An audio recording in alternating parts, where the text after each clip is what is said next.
Hello and welcome back to the MLB DFS Slate Breakdown for Friday, September 20th. We're here. We're going to be breaking it down. We got 12 games to go over today.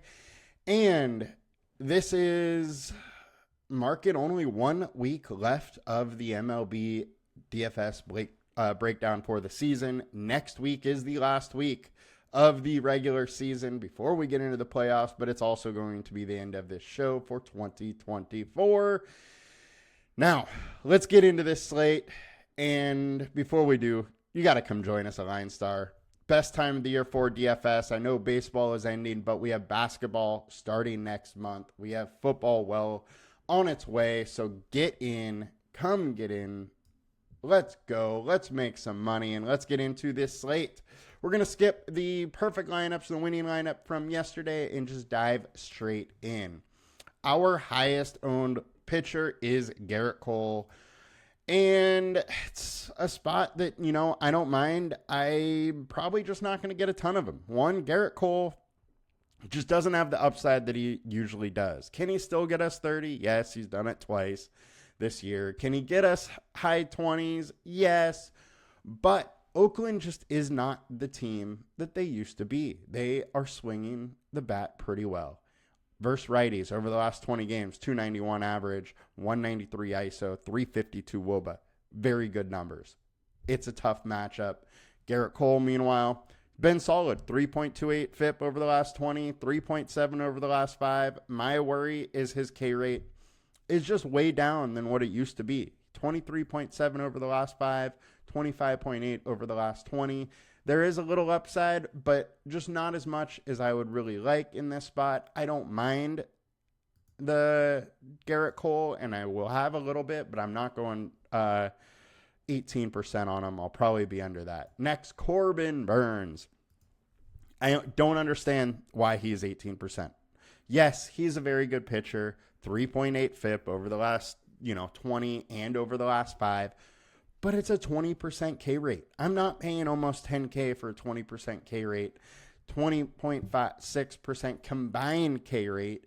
And Detroit just isn't the layover offense that they used to be. This team is about to make the playoffs. They just need a little bit more, little extra push, and they're in the playoffs. It's not the rollover spot that we're used to.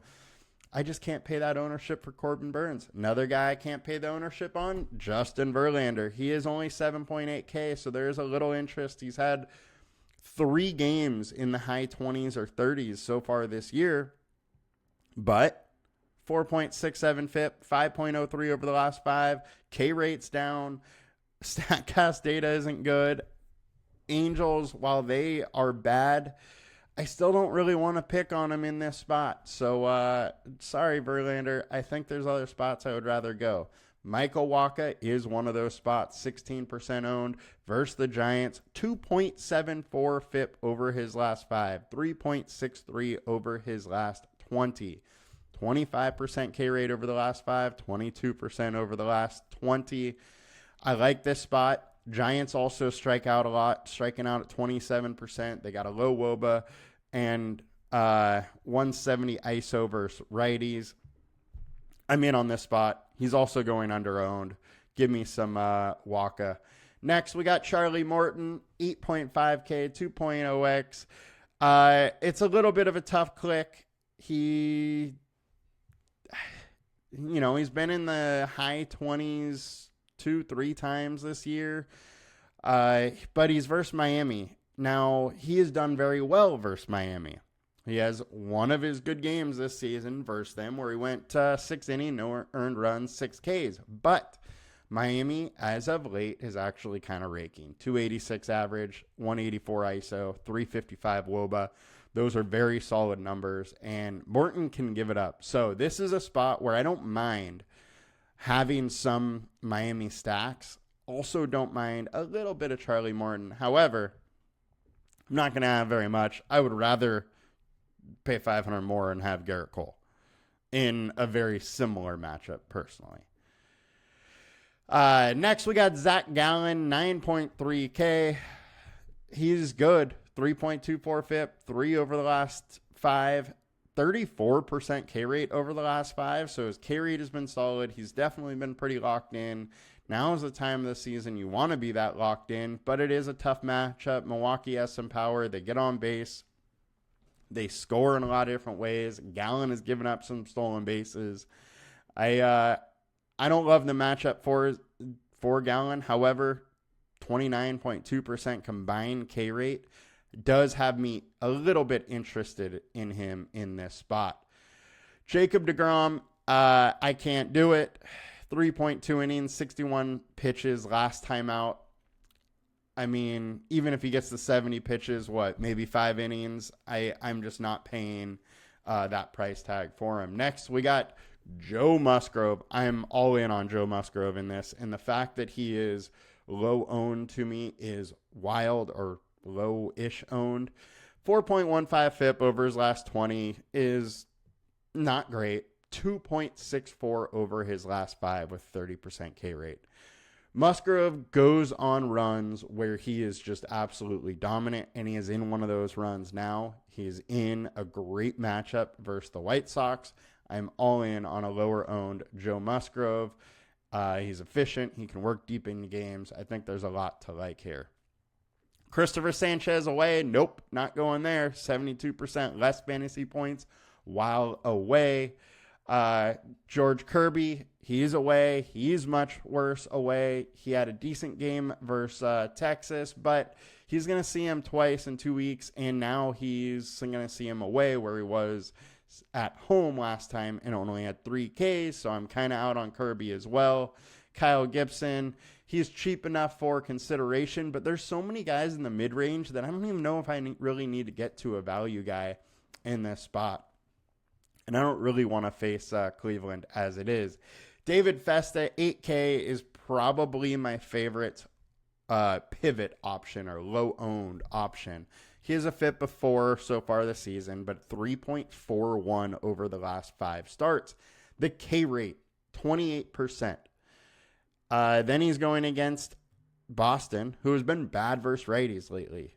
200 average, 129 ISO, 259 WOBA, 27% K rate over the last 20. Those are numbers that I can really get behind with the 28% combined K rate in this spot. So Festa, I think, is interesting. You're going to have to kind of push him a little bit to get some, but at low ownership, I think he's worth trying to have a little bit of. All right, let's get over to FanDuel and check what we got out over here ownership-wise, because everybody else in the pitching thing I'm kind of out on. All right, highest owned, Garrett Cole, 27%. He's 10.4K. That's fine. There's just other places I would rather go on this slate. I don't absolutely hate it. Justin Verlander, 20% owned, 7.9. I'm not doing it. Charlie Morton, 9.7K, 18% owned. I would probably rather just have Garrett Cole. Don't absolutely hate it, but I'd rather go other way. Musgrove, 9.9K, 14%. I'm in on. I love the spot for Musgrove. 9.4K for Zach Gallen. I'm pretty interested in on. Corbin Burns at 10.2. I don't love the spot versus the Tigers, but if you want to go there, fine. And Michael Wacha, pretty much unowned at 9.5, is extremely interesting to me, as is David Festa at 7.8. The worry with Festa is that he doesn't go 6, and that is a big worry as he's only done it once. He's got to be efficient because he's only going to get 90 pitches, 85 pitches or so, but it is possible at 7.8K. I'm willing to put 2-4% of my pitching into Festa on that, just for the hopes that he can really get it done. But majority of my volume is probably going to be going to Musgrove and Michael Wacha in this spot with a little bit of Cole. So let's get over to Detroit, see what we got here. DraftKings, and go to stacks. Our ceiling stacks are the Dodgers versus Colorado. Good old Kyle Freebaum and a Shohei Ohtani, who is just absolutely on fire. 81 yesterday. Just insane. You get excited about 81 in NBA scoring, and for baseball, it's just insane. Congrats to him in your 50-50 season. Absolutely wild watching him this year. Dodgers versus Free Bomb. Obviously, there's big time ceiling. Hard to say anything else against it. Going over to the high-owned stacks, we got Royals versus Mason Black. Makes some sense. Bullpen's not great. Black hasn't been good. Not going to go super deep into the game.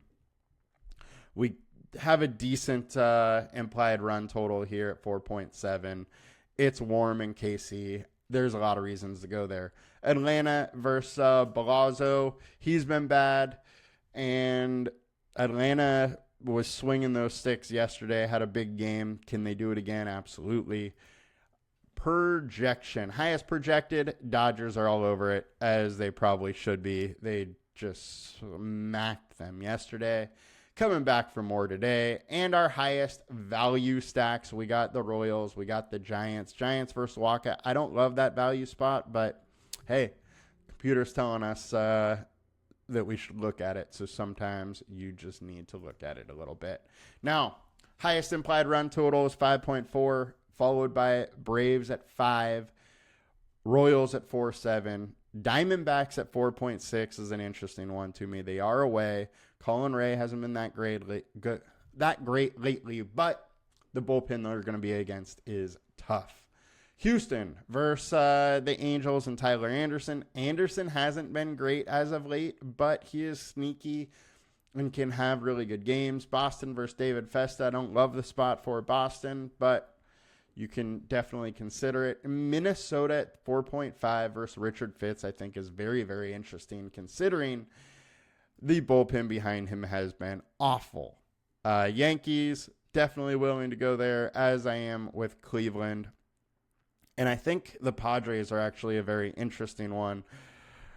Garrett Crochet just hasn't been the Garrett Crochet we're used to this year, just due to the fact he's going 50 pitches or so, gets pulled early, and then you get the bad bullpen behind him. Absolutely interested there.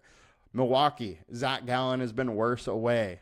The bullpen behind him is bad. Definitely some interest there as well. And then I think Seattle is an interesting one because the bullpen behind Jacob deGrom is absolutely awful. deGrom only went 60 pitches, like 4 innings last time. If he only goes 4 innings again, you're getting a lot of time versus a poor bullpen. And nobody's going to be there, so slight interest there.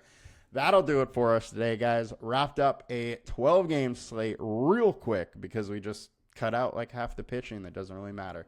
You guys have a good one. Let's make some money, and we'll be back next week. Peace.